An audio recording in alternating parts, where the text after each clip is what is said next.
Okay, so our next speaker is Margrit Shildrick. And Margrit Shildrick is guest professor of gender and knowledge production at the Stockholm University. And you work, and Professor Shildrick is working mainly in the field of biophilosophy. Or feminist, excuse me, maybe I should say feminist biophilosophy.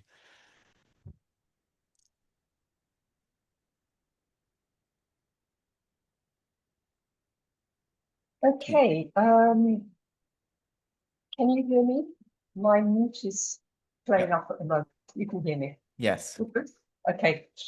What I want to do first is just thanks to Spirigon and Matt, who organised this group, which is great. Also asked me to speak about feminist philosophy, which I don't exactly do, really because feminist thinking is totally interdisciplinary. It won't just sit on one thing alone. So when you talk about knowledge production, it's all over the place.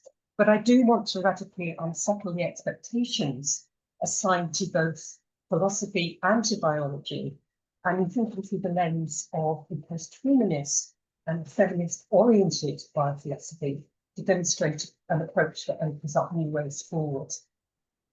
So my presentation centres on the very many divergent and often highly conflicting meanings associated with the dimensions of viral entanglements. Okay, so I think you should be seeing my slides now. Yeah, here we are. Now, I'm taking the term entanglement here from the feminist scholar Karen Barad, who writes, "To be entangled is not simply to be intertwined with another, as in the joining of separate entities, but to lack an independent, self-contained existence." And of course, we can hear the whole Whitehead process philosophy going on there.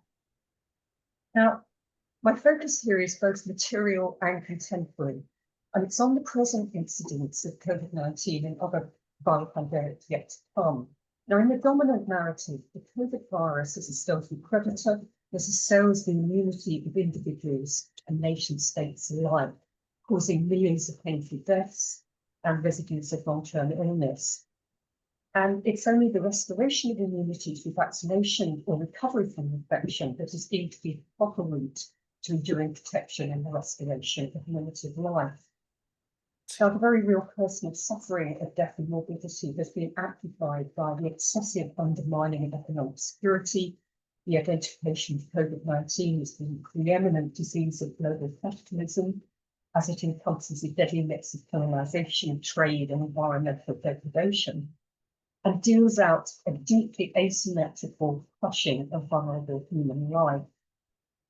To die from COVID or any other viral or bacterial infection evokes a highly rationalist biocritical analytic, which pursues the mitigation of perceived harms without any real engagement with rethinking the putative binary of life and death. For many post-conventional philosophers, the onset of COVID-19 has provoked an outpouring of thought pieces, from Agamben's quasi-conspiracy theory of an all-encompassing state of exception, countered by Nancy, who nevertheless warns that the brutality of the virus grows into the brutality of management and pronounces biopolitics is ridiculous under these circumstances, to the Zizek's choice of barbarism or some form of reinvented communism in the aftermath. Now, all agree that COVID has dismantled liberal humanist certainties and that a new form of thinking is necessary, but none move beyond decidedly human focus. So where in the context of viral pandemics, the normative narrative marks the virus as a deadly pathogen that challenges bioimmunity and can radically disrupt human vitality, a change in perspective might shift our understanding of viral encounters from contamination to collaboration. For many feminist biophilosophers, that simply means rethinking the ethics of care to counter the differential impact of COVID and its exaggerated effect on the already vulnerable. But I think that's a highly limited approach. For posthumanist and new materialist feminists, such as Rosie Baidotti, Christine Daigle, Evelyn Gertz, and Noel Chan, we also need to develop different ways of caring in more transversal relational ethics that encompasses the non-humans, as Baidotti puts it. And Margaret, even Judith Butler, sorry. Are your slides supposed to be changing? Not yet, no. Not yet. Okay. And one more question. Can you make sure that you have the correct microphone selected? I'm just wondering if we're not hearing you as clearly as we might be able to. Okay, let me just... So that's muting it. But if you push the little up arrow, I don't know if you have an external microphone or you're just working on your laptop or computer directly, but you're muted now, so you have to unmute. Okay. So now you're unmuted. Maybe I'm too far from it. That might help if you were closer. It's better if you're closer, yeah. Okay, okay. Thank you. So the slides themselves, there are very few, so don't get excited about the slides. Great, but yeah, if you're closer to the microphone, we can hear you much more clearly. Okay. So what I was saying, that even Judith Butler has finally extended her understanding of vulnerability as the condition of possibility to the more than human realm. Now, in an environmental context in which human, animals, and multiple microbes are constantly in circulation, as posthumanism persists, irreducibly entangled with otherness, I want to further explore the virus in terms of mutualistic benefits. What I suggest is a challenging perspective that shifts our understanding of viral incursions from the threat of contamination to the mode of mutualistic cooperation, or even some form of gift relationship.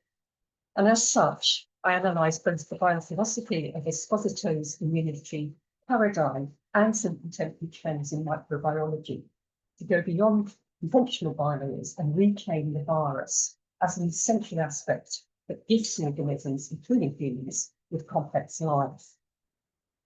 Although the pathological effect of the current coronavirus seems to mark an assault on healthy life, it's becoming clear that human encounters with a range of viruses, including those that kill the hosts, are essential to the development and maintenance of flourishing forms of existence.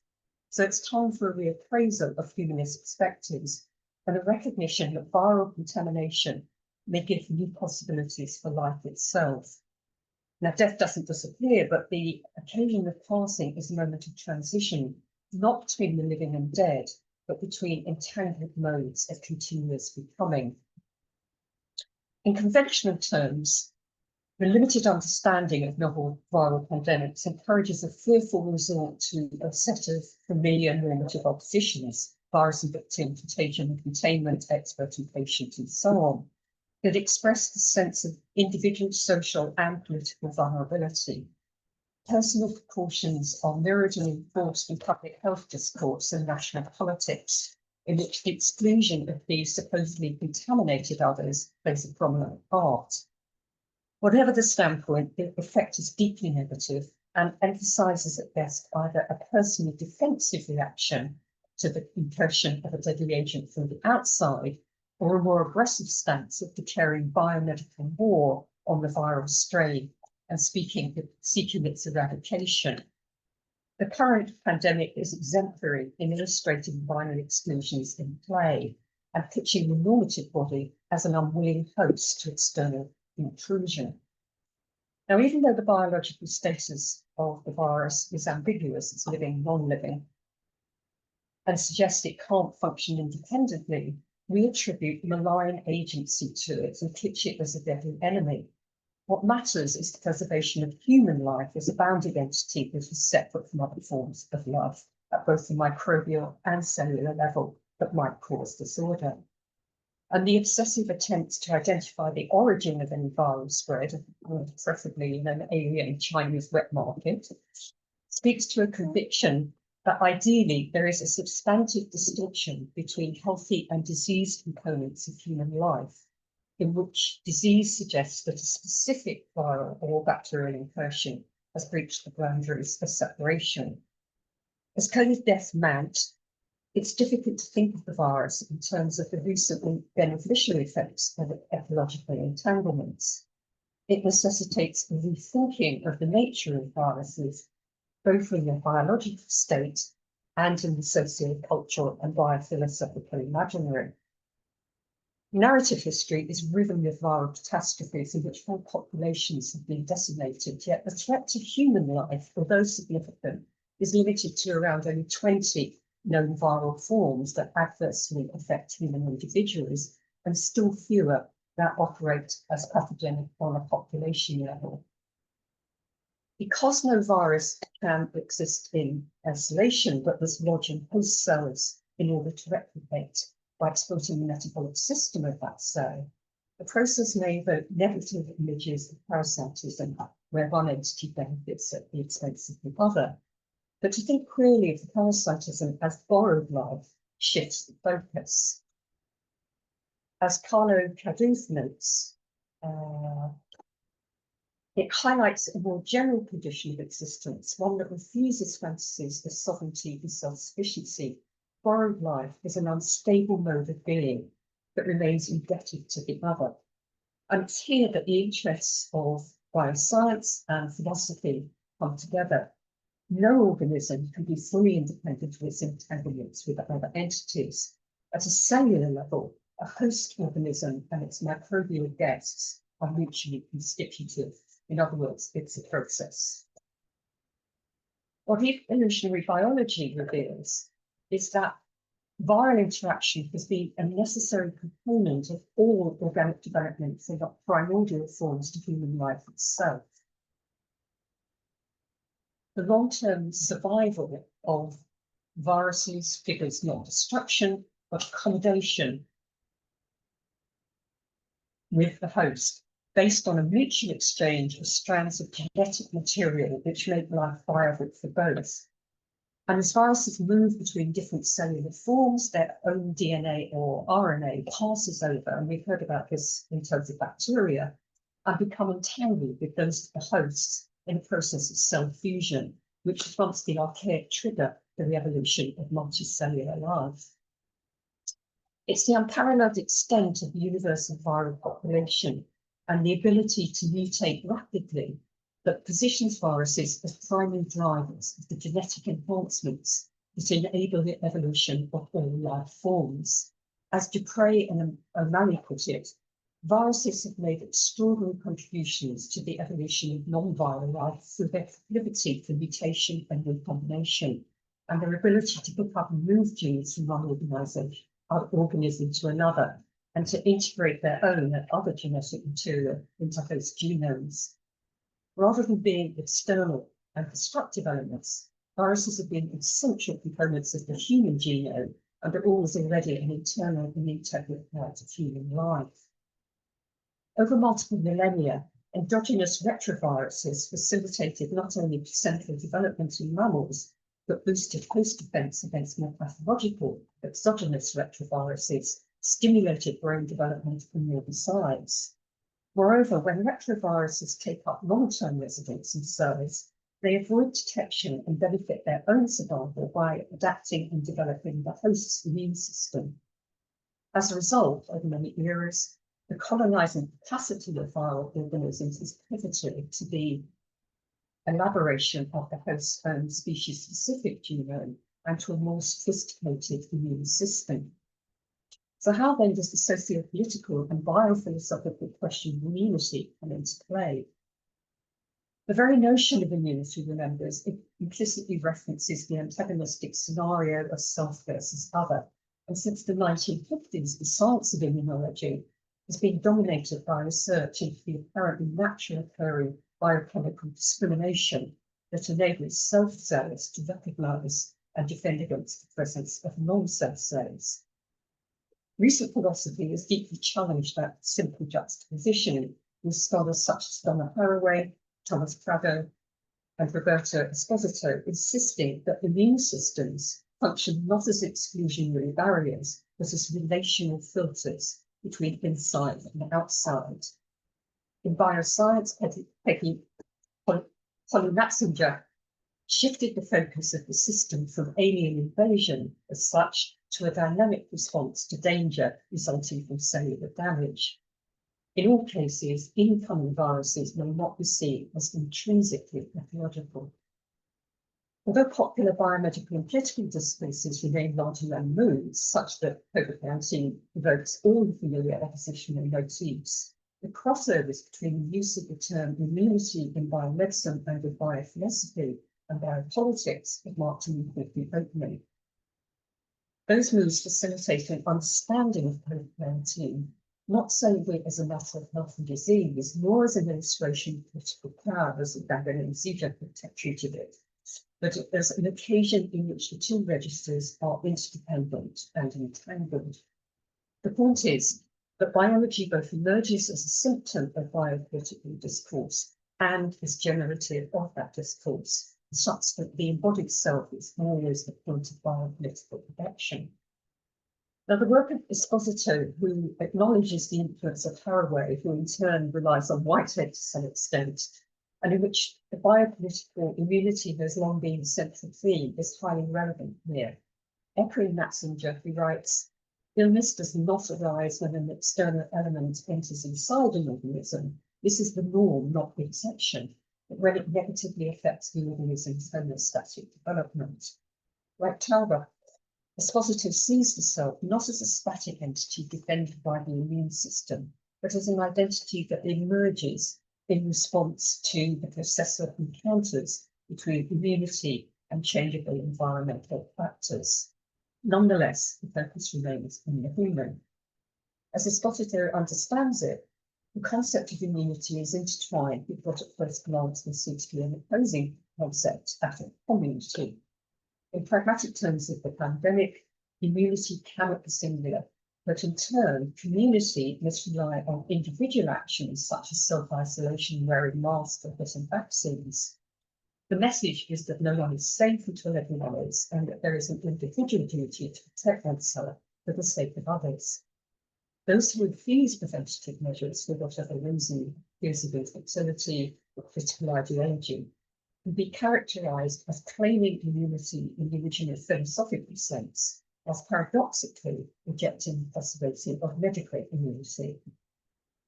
When Esposito says that the immune is not having anything in common, his starting point is the dominant biomedical model based on the self-known self-division, which in turn evolves and feeds into socio-political choices. Whether biomedical, biophilosophical, or political, immunity is supposedly protective against the destruction of the individual from what might be called obsessive relations.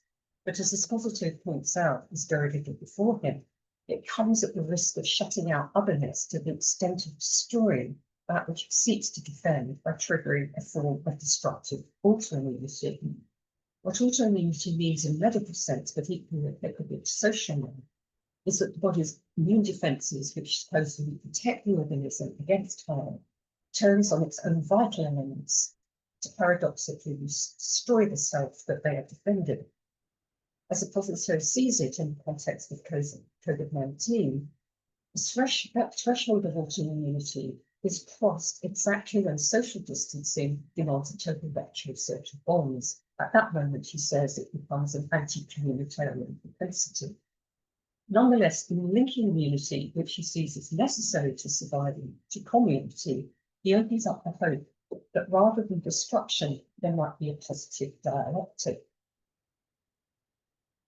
The conceptual turning point might be the etymological source word of both community and community.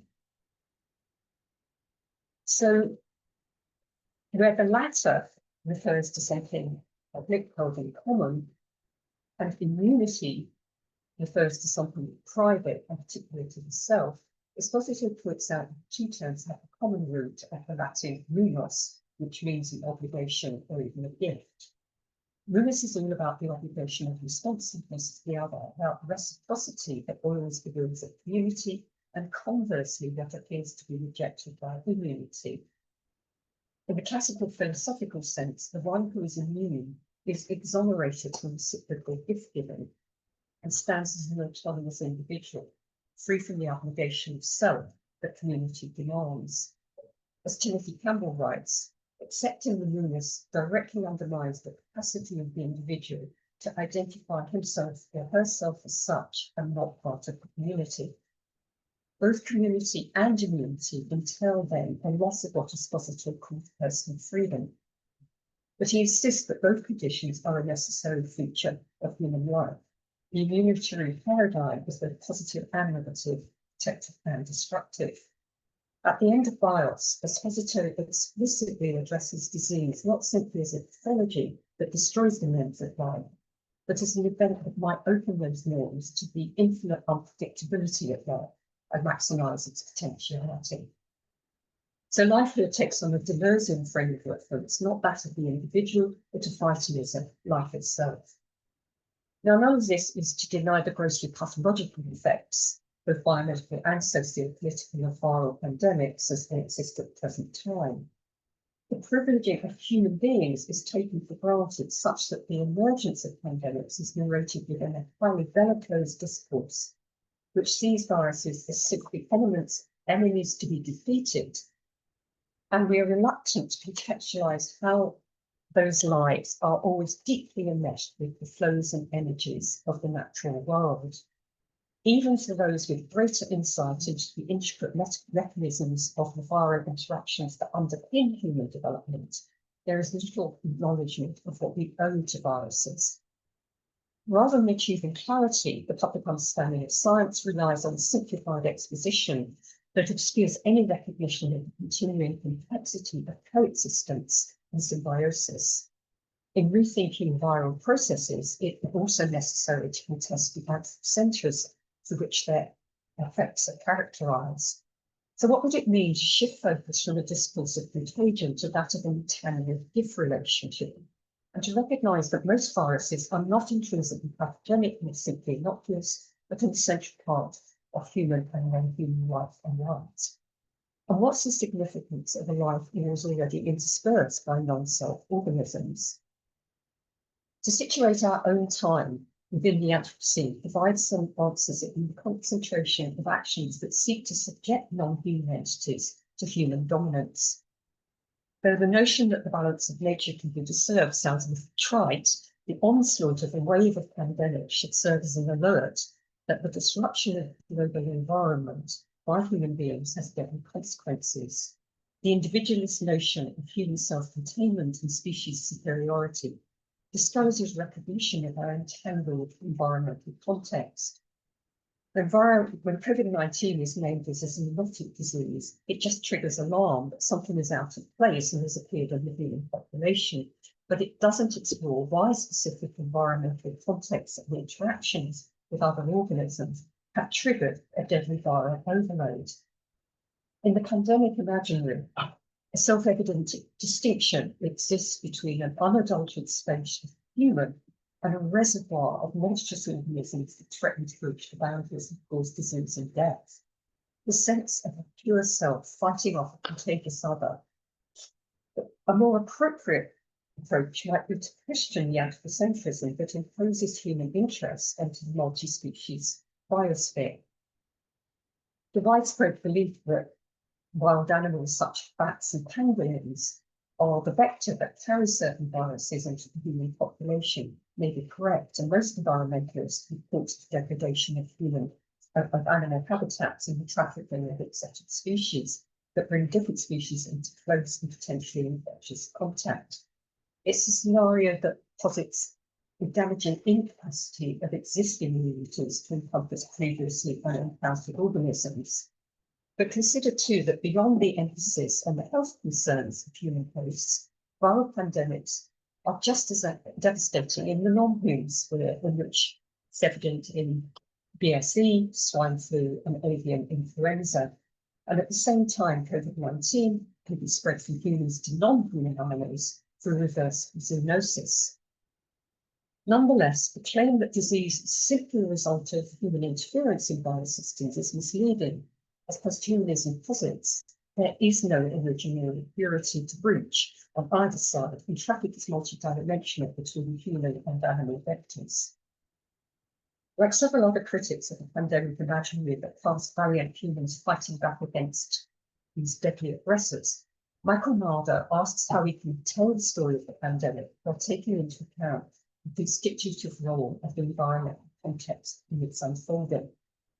Beyond the positive transformations and millennia of viral incursions into host entities that might once have caused harm, his cautiously optimistic view is that the same general process may also operate even in the face of current environmental insights.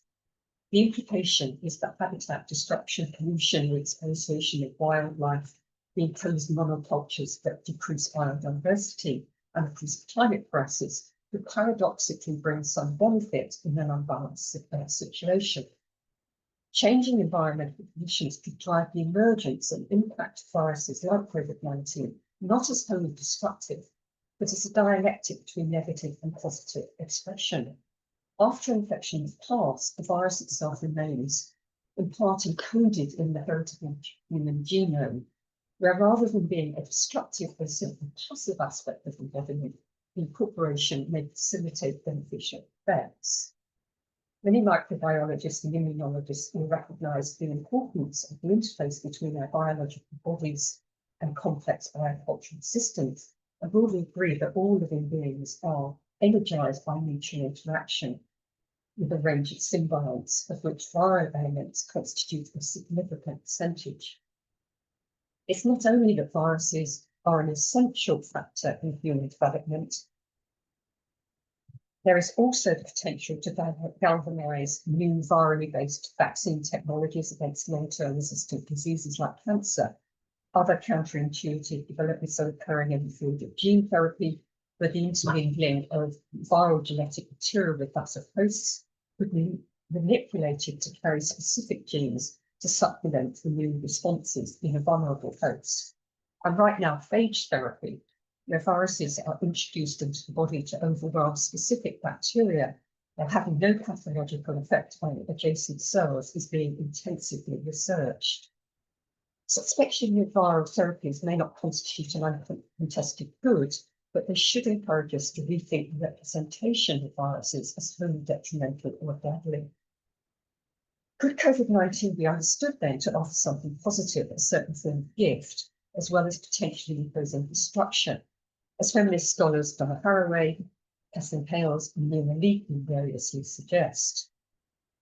As Leakey and Mirambio fabulate, the gift was the collaborative effort of a bat, a pangolin, and a virus who wanted to teach humans a desperately needed lesson of kinship, shared vulnerabilities, and a new ethics of human and non-human caring and collaboration. Yet to reimagine viral action as some form of gift with all the ambiguity and uncertainty of its potential recalls the complexity of the term gift and its etymological derivation from the Germanic word meaning poison. The double meaning is highly relevant with the effect of difference, where words enrich and contradictory connotations that are interwoven rather than binary in nature. For Derrida, the tension is exemplified in the term pharmacon, the remedy poison, which is a small move from the similar operation of the gift. In the theorisation of gifting, there's always a sense, regardless of whether the model is characterised as economic, altruistic, or a conceptual possibility, there's certain ambiguity. A gift is never a straightforward good, nor always welcome. And as Esposito points out, classical immunity is based on the putative refusal of both giving and receiving newness. Nonetheless, gift is intrinsic to life and might be thought neither as a matter of unidirectional donation nor exchange, but through our intricate and irreducible entanglements with others. It's now widely known that the human body, like all complex organisms, is supported by an embodied community of microorganisms and microbiome, in which certain balance constitutes healthy life. Yet where bacteria are now largely seen as a productive component of the microbiome, no parallel reappraisal of viral elements, which vastly outnumber bacteria in the microbiome, has followed, and they remain characterised as potentially lethal.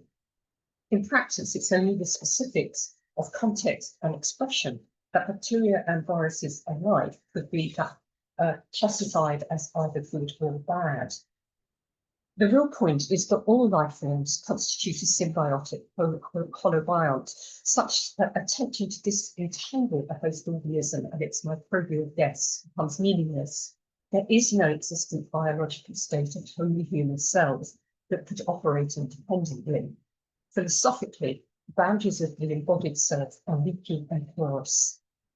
Contrary to the modernist supposition of human exceptionalism, our radical dependency on other organisms, including viruses, speak for universal vulnerability that may invite both disease and death and new potential. As a zoonotic virus new to human life, COVID will continue to cause extensive morbidity and mortality in the immediate future. As such, the delicate balance underlying flourishing symbiotic communities needs a reset, which cannot be achieved through a focus on restoring human immunity through a policy of containment. That strategy can achieve short-term success, but the opposition of thinking behind it signals only a series of ad hoc firefights against the unknown viruses that require future pandemics. While a persistent confidence in human exceptionalism offers no protection against deadly pandemics, a turn to a post-humanist perspective charts a way forward. If viral forms are already incorporated into human embodiment, then the attempt to exclude them is intrinsically flawed. Rather than fearing pandemic disaster, we might also think in terms of transformation. And it's here that we can think of the virus as a parasite in the terms used by Michel Serres. Yes, it poses a monstrous threat, but it also marks a rupture with normativity and heralds a moment of radical and positive reconfiguration. The very discontinuities and disturbances caused by the viruses can be sources of productive change, while continuity and balance may be ultimately sterile. We need to think of life forms not as individually independent, but as dynamic assemblages. Not all symbiosis is unambiguously beneficial, but all life rests on a high degree of mutuality that encompasses human and non-human alike. Contrary to human exceptionalism, the figure of multi-species relationality indicates that no one species can flourish or even survive without its others. Relationality has long been a central focus of feminist philosophy, initially with regard to the human-human interface, but in postmodernist terms encompassing entirely new registers of otherness. If difference is precisely what sustains the life of any organism, then it's fully evident at the microbiological level, in what feminist theorists like Karen Barad, Samantha Frost, Nadine Volkner, and others characterize as the quantum realm. In short, the more abundant the external and internal microbial environment, the more likely the organism will prosper. A posthumanist understanding of human-viral exchanges as ambivalent gifts implies that we are always already constituted by an unacknowledged series of archaic, evolutionary, and present-day encounters and entanglements with a variety of other organisms, always in circulation in and around human bodies. We should not think of viruses as distinct entities, but as Dupré and Huttinger put it, vital and omnipresent constituents of the larger flow of interconnected processes that make up biological systems. As such, viral emergence within particular life forms, including human beings, is deeply relational and fluid. Human life, especially its DNA and immune systems, is indebted to otherness. As such, the global circulation of the COVID-19 pandemic stages an assault on humanist values and queers many modernist assumptions, particularly in relation to the putative exceptionalism and individualism of human being. As Catherine Hales notes, the pandemic gives us an opening to reconceptualize our relation with radically different life forms. If we think of life forms not as individuals, either alone or collectively, but as holobionts, then the virus of gift expresses something essential. The novel practices of knowledge production associated with radical biophilosophy are premised on an acceptance of our posthuman status, our intrinsic vulnerability, and irreducible entanglement to hitherto devalued forms of life. They demand a hospitality towards otherness, the foreign, the intruder, in ways that have no place in oppositional binaries. Rather than defaulting to the bounded taxonomies of modernism, the biophilosophy of entanglement makes visible and present a complex set of new relations. In the time of COVID and future viral pandemics, it's imperative to reconceive how the human-viral relation, effectively the interchangeability of host and guest, even as it speaks to death, could gift an opportunity, an opening to alternative forms of vitality. The interconnections that are currently positioned as destructive could be appreciated as the ground for a flourishing assemblage that sees beyond the individual to an ecosystem in which human beings are just one element.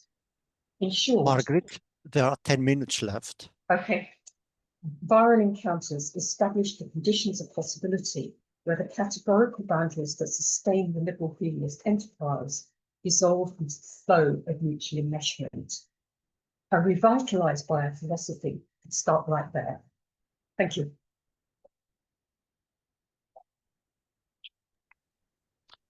Thank you very much, Margrit.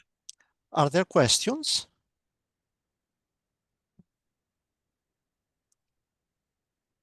Matt? Yeah.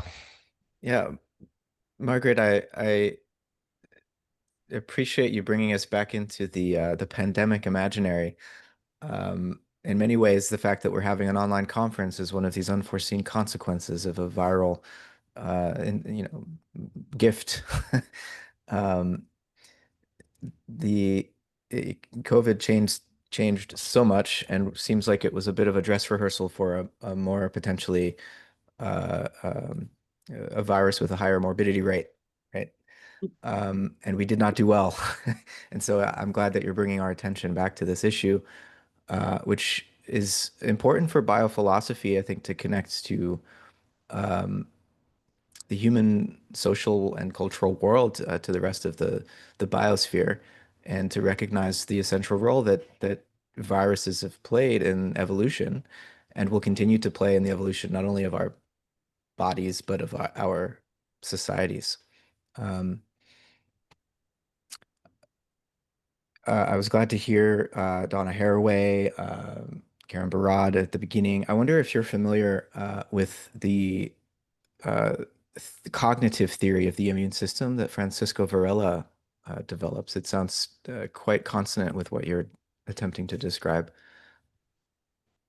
Yeah, only vaguely so. I mean, I think what's really interesting about the feminist scholars who are taking on biophilosophy is that most of them are within the context of new materialism, and therefore very much want to talk about what's really happening out there in their own worlds and in the environment itself in a very present kind of way. And although there's a lot of theoretical substructure, if you like, to all of those people, including Haraway and Barad, they both have their own, well, certainly Haraway and Barad and Samantha Prof, for example, have a very, very deep bioscientific basis on which they put their own communications. So they build on that. So talking about somebody like Maria, I mean, I think it's very interesting because you can do the cognitive stuff as well, but nobody is really mentioning that in a very good way at the moment. And I think it may be peculiar to feminist biophilosophy. It's not something that's being talked about in any large degree at the moment.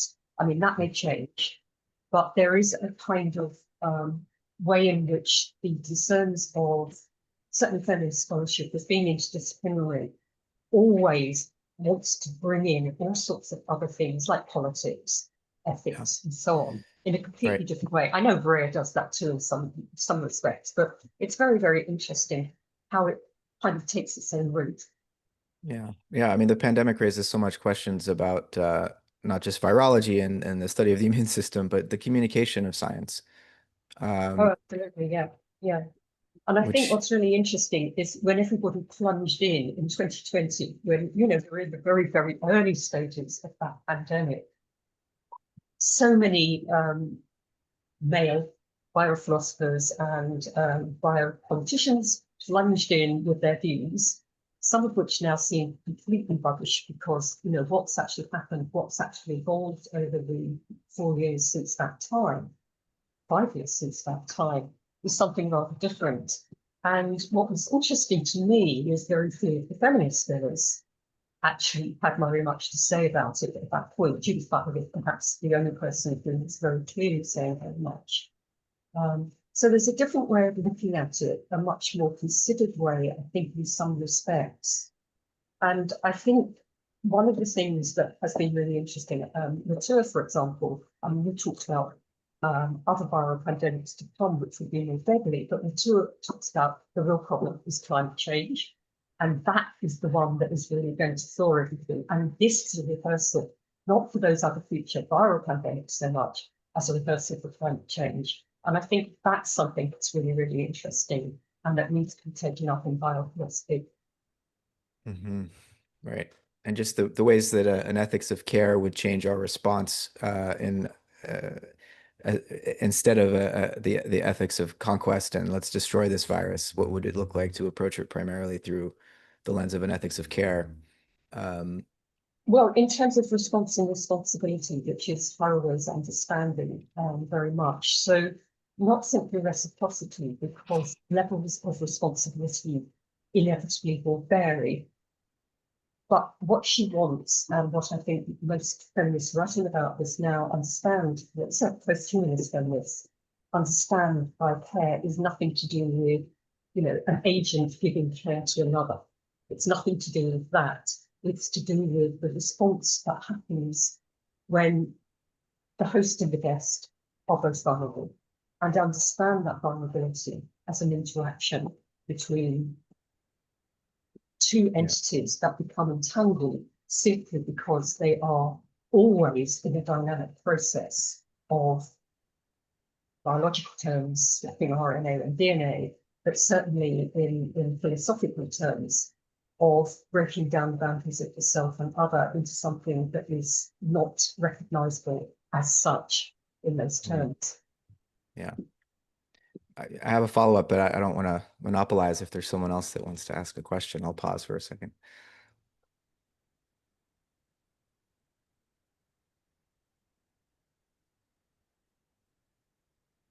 Well, just to say an example of a shift from, you know, this conquest and mastery approach to the human nature relationship is that so much of the discourse when the pandemic was underway and we realized this isn't going to be a 2-week flatten the curve sort of situation was, oh, we need a vaccine. We need to conquer this immediately. And once we get the vaccine and when it did roll out, it was like, okay, solves the problem. Get your vax, go out, have fun. It's good. You can't spread it. It was as if there's just an easy solution to defeat this virus instead of, I think, expanding, slowing down and recognizing that, hey, we need to change our relationship with each other and acknowledge that there's more going on here than just a little pathogen that we could get the right vaccine to neutralize, right? It's a far more complex situation biologically, but also socially. And so I think the approach you're bringing would obviously be quite an alternative to this, like, let's just figure out how to get this vaccine on the market and then that solves the problem. Yeah, and it didn't, and it won't, for all sorts of immediate reasons, like the distribution of the vaccine, but also the fact that viruses evolve, as we know, and we've been talking about, you know, precisely those things already. You know, we don't know what comes down the line with other viruses. We don't even know what's coming down the line with COVID. So all those short-term solutions really aren't working. And it's not that we can necessarily stop them, but we can think about them in different ways, which in a sense rest on vulnerability, but a mutual vulnerability, a vulnerability of life per se, something Rosa Guidotti has talked about a lot in her own work. I've talked about a lot in my work, where we don't see ourselves as somehow superior to others who may be vulnerable, whether they're humans or other animals or not humans at all, not animals in any sense. That vulnerability is something that's shared and leaves us all at risk most of the time, and that we have to accept that as part of life, and that life is not a matter of life and death, it's a matter of transformation. So I started off by talking very, very briefly about it's not passing from one to the other.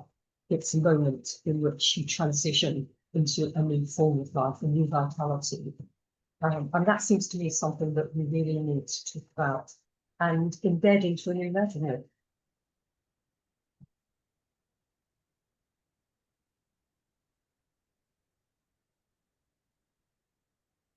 Catherine?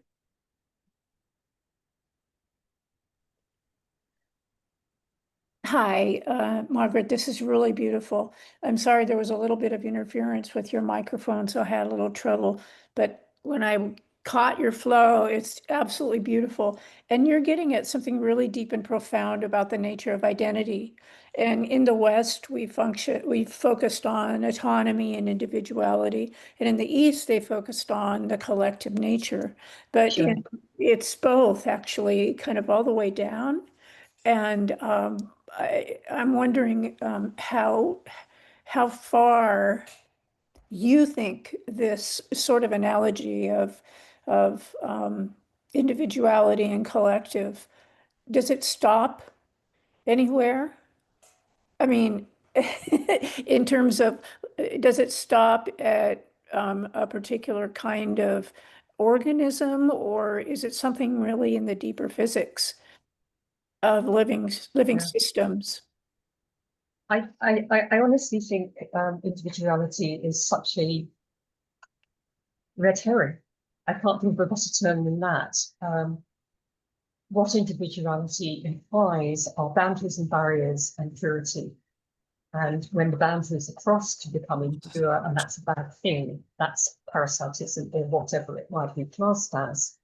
And what I'm trying to get to is really a case where the very term individual has no meaning, that it really is some kind of assemblage of various things, some of which take precedence at certain times and then fade into the background, other things will come through. So it's a dynamic process all the way through and all the way down, as you say. And that's why I think, the work of somebody like Samantha Frost is really, really important, and Donna Haraway for that matter, going right down to the really cellular level and what happens within cells to actually try and make us understand how this is actually affecting life in the wider sphere, in the political sphere, in the social sphere, and our own sense that we are individual in some way, but in fact, we're not really. It's beautiful. Thank you.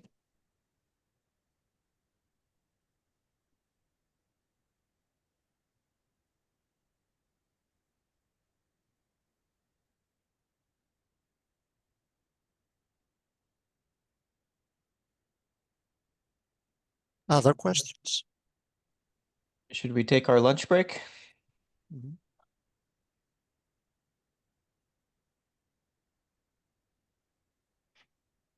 Unless there's any final comments.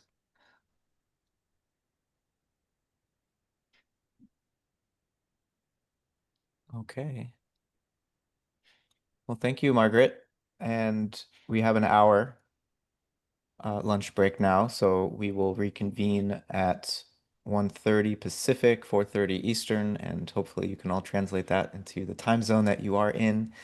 And then we have 4 more presentations today with a break in between, 2 after lunch, a break, and then 2 more to finish off the day.